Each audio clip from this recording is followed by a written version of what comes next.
नमस्कार दोस्तों, आप सभी का स्वागत है हमारे चैनल पर। आप देख रहे हैं खबरें फटाफट। दोस्तों, आप अपनी सुबह की शुरुआत कीजिए गर्मा गर्म चाय की चुस्कियों के साथ और हम आपके लिए लेकर आ चुके हैं उसी चाय के साथ दिन भर की गर्मा गर्म खबरें। तो हाल फिलहाल में सबसे ज्यादा टॉक पॉइंट है कोरोना वायरस और उसकी वैक्सीन और लोगों तक इसका टाइमली पहुंचना और बड़ी संख्या में लोगों तक इसका पहुंचना। इसके अलावा अनलॉक 5 की प्रक्रिया शुरू हो चुकी है, सिनेमा हॉल्स खुल चुके हैं और उसके लिए गाइडलाइंस का होना जरूरी है। और इसके अलावा प्रधानमंत्री नरेंद्र मोदी भी अपने सारे काम टाइमली किए जा रहे हैं और साथ ही साथ प्रधानमंत्री कई बड़े फैसले कर रहे हैं। त्योहारी सीजन में भी कई बड़े अपडेट्स निकल कर आ रहे हैं, कई सारी सुविधाएं शुरू की जा रही हैं और कुछ नए फैसले लिए जा रहे हैं जो कि आपके लिए जानना बहुत जरूरी है। और उसके लिए आपको चैनल के साथ बने रहना है, वीडियो को एंड तक देखना है। तो चलिए बिना वक्त बर्बाद किए खबरों की ओर बढ़ने से पहले एक नजर डालते हैं सुर्खियों की ओर। 100 रुपए के बाद अब पीएम मोदी ने जारी किया 75 रुपए का सिक्का। नए साल से पहले राहत पैकेज की तैयारी में सरकार, इन्हें मिलेगा फायदा। शी जिनपिंग को हो गया कोरोना, मंच पर हुआ कुछ ऐसा, दहशत में आ गए आसपास के लोग। त्योहारी सीजन में कोरोना फैलने का खतरा बढ़ा, अमेरिका को भी पीछे छोड़ सकता है भारत। कोरोना वैक्सीन के लिए स्वस्थ युवाओं को करना होगा 2022 तक का इंतजार, WHO। बड़ी खबर, 1 नवंबर से एलपीजी सिलेंडर की होम डिलीवरी का बदलने वाला है पूरा सिस्टम। आ गया पीवीसी आधार कार्ड, कैसे और कहां से बनेगा, जानिए इससे जुड़ी सभी बातें। पेटीएम से पेमेंट करना आज से हुआ महंगा, अब आपको चुकाने होंगे ज्यादा पैसे। जी हाँ दोस्तों, ऐसी कई खबरें और अपडेट्स निकल कर आ रही हैं सामने जो कि आपके लिए जानना बहुत जरूरी है। बस आप वीडियो के साथ एंड तक बने रहिए, चैनल को सब्सक्राइब कर लीजिए, बेल आइकन को दबा दीजिए ताकि आप तक नोटिफिकेशन पहुंचते रहे। इसी के साथ खबरों की ओर आगे बढ़ने से पहले आपसे गुजारिश है, आप सबके लिए इस वीडियो को बनाने में मुझे बहुत मेहनत लगती है और आप उतने ही प्यार, सब्र और मेहनत के साथ इस वीडियो को एंड तक देखते हैं। हम आपका तहे दिल से उसके लिए शुक्रिया अदा करते हैं। बस आप अपना ये प्यार और सपोर्ट हमारे साथ ऐसे ही बरकरार रखिए और हम आपके लिए इसी तरीके से बेहतर काम करते रहेंगे। उसी के साथ ही आपका और हमारा कनेक्शन इसी तरह से बरकरार रहे, इसके लिए आपके मन में जो भी विचार हो, जो भी आप कुछ कहना चाहें हमसे, खबरों के बारे में कुछ हो या फिर चैनल से रिलेटेड कुछ हो, तो आप हमें नीचे कमेंट सेक्शन में जरूर बताइएगा। और उसके साथ ही वीडियोस अगर आपको पसंद आ रही हो तो इन्हें लाइक भी कीजिए और साथ ही साथ शेयर भी कीजिए। चलिए अब बढ़ते हैं खबरों की ओर, एक एक करके जानते हैं इन सारी खबरों के बारे में। भारत में भले ही कोरोना संक्रमण के मामले काफी तेजी से बढ़ रहे हैं, लेकिन असल जिंदगी में संक्रमण का असर कम होता नजर आ रहा है। देश में पिछले 24 घंटे में 63,371 नए मामले दर्ज हुए, जबकि 70,338 मरीज ठीक हुए। हालांकि 895 मरीजों की जान भी गई। दुनिया में अब तक हर दिन सबसे ज्यादा कोरोना मामले भारत में ही आ रहे थे, लेकिन बीते दिन काफी दिनों के बाद भारत में अमेरिका से कम मामले आए हैं। अमेरिका में पिछले 24 घंटे में 66,129 मामले आए और 874 लोगों की मौत हुई। चलिए बढ़ते हैं अगली खबर की ओर। प्रधानमंत्री नरेंद्र मोदी ने शुक्रवार को खाद्य एवं कृषि संगठन FAO की 75वीं वर्षगांठ के मौके पर 75 रुपए का स्मारक सिक्का जारी किया। इसके साथ ही हाल ही में विकसित 8 फसलों की 17 जैव संवर्धित किस्में राष्ट्र को समर्पित की। इस दौरान पीएम ने कहा, दुनिया भर में जो लोग कुपोषण को दूर करने के लिए लगातार काम कर रहे हैं, मैं उन्हें भी बधाई देता हूँ। नरेंद्र मोदी ने कहा, भारत के किसान, हमारे कृषि वैज्ञानिक, आंगनबाड़ी और आशा कार्यकर्ता कुपोषण के खिलाफ आंदोलन का मजबूत किला है। इन्होंने अपने परिश्रम से जहां देश का अन्न भंडार भरा है, वहीं दूर सुदूर गरीब तक पहुंचाने में सरकार की बहुत मदद की है। चलिए बढ़ते हैं अगली खबर की ओर। इस साल के अंत से पहले केंद्र सरकार एक और राहत पैकेज का ऐलान कर सकती है। सूत्रों से प्राप्त जानकारी के अनुसार राहत पैकेज के लिए जरूरी जानकारी जुटाई जा रही है कि आखिर किस सेक्टर को सबसे ज्यादा सपोर्ट की जरूरत है। माना जा रहा है कि फूड, ट्रैवल और टूरिज्म सेक्टर के लिए बड़े राहत पैकेज का ऐलान किया जा सकता है। महामारी से इन पर सबसे ज्यादा मार पड़ी है। एक तरफ लॉकडाउन के बाद अन्य सेक्टर्स में रिकवरी देखने को मिल रही है, लेकिन ट्रैवल करने और बाहर खाने के मामले में लोग अभी भी संकोच कर रहे हैं। ये भी उम्मीद की जा रही है कि नए पैकेज पर रोजगार के अवसर पैदा करने पर भी जोर दिया जाएगा। इसके अतिरिक्त सूक्ष्म, लघु और मध्यम उद्योग पर भी सरकार का फोकस होगा। चीन के राष्ट्रपति शी जिनपिंग के स्वास्थ्य को लेकर अटकलें तेज हो गई। कुछ रिपोर्ट्स के अनुसार शी जिनपिंग बीमार पड़ गए। यही कारण है कि शेनजेंग में कम्युनिस्ट पार्टी के भाषण के दौरान उन्हें बार बार तेज खांसी आ रही थी।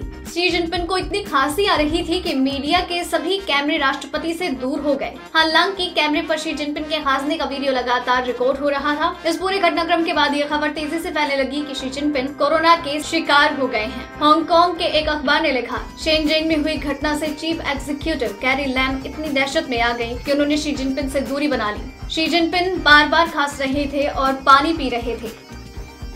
चलिए बढ़ते हैं अब अगली खबर की ओर। स्वस्थ युवा लोगों को कोरोना वैक्सीन के लिए 2022 तक का इंतजार करना पड़ सकता है, ऐसा कहना है WHO की चीफ साइंटिस्ट सौम्या स्वामीनाथन का। उन्होंने कहा कि वैक्सीन की शुरुआत हेल्थ केयर और फ्रंट लाइन वर्कर्स से किए जाने को लेकर ज्यादा लोग सहमत हैं, लेकिन इसमें भी हमें प्राथमिकताएं तय करनी होगी कि सबसे ज्यादा रिस्क किसे है। उन्होंने कहा कि वैक्सीन को लेकर बहुत तरह के सुझाव सामने आ रहे हैं, लेकिन मेरा मानना है कि स्वस्थ और युवा लोगों को वैक्सीन के लिए 2022 तक इंतजार करना होगा। सौम्या स्वामीनाथन ने कहा, ज्यादातर लोग सोच रहे हैं कि वैक्सीन कब आए और वो उसका डोज लेकर नॉर्मल लाइफ शुरू करें, लेकिन सच में ऐसा नहीं होने वाला। वैक्सीन आने के साथ ही प्राथमिकताएं तय की जाएंगी, जिसमें health care workers, front line workers और उम्रदराज लोग प्राथमिकता पर होंगे। चलिए बढ़ते हैं अगली खबर की ओर। भारत में कोरोना वायरस के संक्रमितों की संख्या 73,70,469 हो चुकी है। लगातार बढ़ रहे मामलों के चलते ऐसा लग रहा है कि बहुत जल्द भारत कोरोना केस में अमेरिका से आगे निकल जाएगा और दुनिया में सबसे प्रभावित देशों की लिस्ट में नंबर 1 पर होगा। इसका एक बड़ा कारण है कि देश में त्योहारों का सीजन शुरू हो गया है और ऐसे में लोगों की भीड़ को देखते हुए आने वाले हफ्तों में कोरोना के संक्रमण के बढ़ने का खतरा ज्यादा हो गया। पश्चिम बंगाल, बिहार, उत्तर प्रदेश और ओडिशा में दुर्गा पूजा एक बड़ा त्योहार है। ऐसे में इन राज्यों में कोरोना के मामले बढ़ने की आशंका ज्यादा है। केरल में हाल ही में हुई घटना ये दर्शाती है कि स्थिति कितनी तेजी से बिगड़ सकती है। अगस्त के आखिर में ओणम के 10 दिवसीय फसल उत्सव मनाए जाने के बाद राज्य में कोरोना के मामलों में 5 गुना ज्यादा बढ़ोतरी दिखी है। दोस्तों, अगर आप ये सोच रहे हैं कि खबरें खत्म हो गई है, तो ऐसा बिल्कुल भी नहीं है। खबरें आगे अभी और भी बाकी है, जो कि बहुत इम्पोर्टेंट है और आपको जानना भी बहुत ज्यादा जरूरी है। बस चलिए अब बढ़ते हैं अगली खबर की ओर, जहां जानेंगे मौसम का हाल चाल और साथ ही जानेंगे पेट्रोल और डीजल के आज के भाव। मौसम विभाग की माने तो इस साल कड़ाके की ठंड होगी। मौसम विभाग के महानिदेशक मृत्युंजय मोहापात्रा ने बताया कि इस साल नीना की स्थिति के कारण कड़ाके की ठंड हो सकती है। उन्होंने कहा कि अगर शीतलहर की स्थिति के लिए बड़ी वजहों पर विचार किया जाए तो अल नीनो और ला नीना बड़ी भूमिका निभाते हैं। चूँकि ला नीना की स्थिति कमजोर है, इसलिए इस साल ज्यादा ठंड हो सकती है। पेट्रोल और डीजल के दाम में शुक्रवार को लगातार 14वें दिन भी कोई बदलाव नहीं हुआ। तेल विपणन क्षेत्र की अग्रणी कंपनी इंडियन ऑयल के अनुसार आज दिल्ली में पेट्रोल 81.06 रुपए जबकि डीजल 70.46 रुपए प्रति लीटर पर स्थिर रहा। वाणिज्यिक नगरी मुंबई में पेट्रोल 87.74 रुपए और डीजल 76.86 रुपए प्रति लीटर पर टिका रहा। कोलकाता में पेट्रोल 82.59 रुपए प्रति लीटर, डीजल 73.99 रुपए। चेन्नई में पेट्रोल 84.14 और डीजल 75.99 रुपए प्रति लीटर पर टिकी रही। चलिए बढ़ते हैं अब अगली खबर की ओर। अब आपके एलपीजी सिलेंडर की होम डिलीवरी की प्रक्रिया अब पहले जैसी नहीं होगी, क्योंकि अगले महीने से डिलीवरी सिस्टम में बदलाव होने जा रहा है। 1 नवंबर से डोमेस्टिक सिलेंडर की चोरी रोकने और सही कस्टमर्स की पहचान के लिए तेल कंपनियां नया एलपीजी सिलेंडर का डिलीवरी सिस्टम लागू करने वाली हैं। इस नए सिस्टम को DAC नाम दिया जा रहा है, यानी कि डिलीवरी ऑथेंटिकेशन कोड। अब सिर्फ बुकिंग कराने भर से ही डिलीवरी नहीं होगी, बल्कि आपके रजिस्टर्ड मोबाइल नंबर पर एक कोड भेजा जाएगा। उस कोड को जब तक आप डिलीवरी बॉय को नहीं दिखाएंगे, तब तक डिलीवरी पूरी नहीं होगी। हालांकि अगर कोई कस्टमर ऐसा भी है जिसने डिस्ट्रीब्यूटर को मोबाइल नंबर अपडेट नहीं करवाया है, तो डिलीवरी बॉय के पास एक ऐप होगा जिसके जरिए आप रियल टाइम अपना नंबर अपडेट करवा पाएंगे और उसके बाद कोड को जनरेट कर पाएंगे। चलिए बढ़ते हैं अगली खबर की ओर।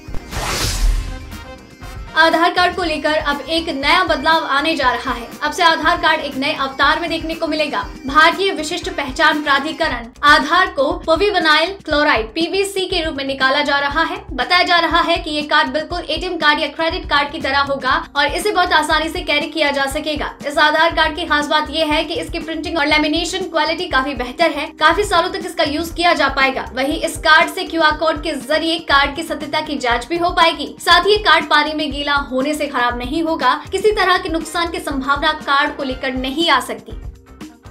चलिए बढ़ते अगली खबर की ओर।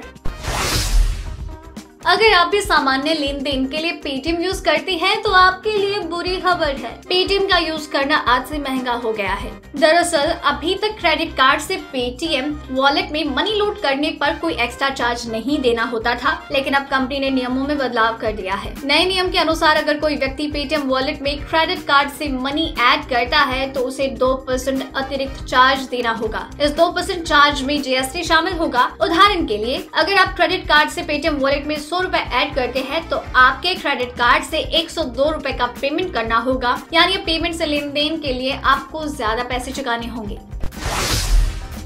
दोस्तों आज की इस वीडियो में बस इतना ही। बस आप चैनल के साथ बने रहिए, चैनल को सब्सक्राइब कर लीजिए। वीडियो पसंद आई हो तो इसे लाइक और शेयर करना मत भूलिएगा। और अगर आपने वीडियो एंड तक देखा है देन मेक श्योर कि आप अपने विचार हमसे साझा करें और अपना नाम भी मेंशन करें। धन्यवाद।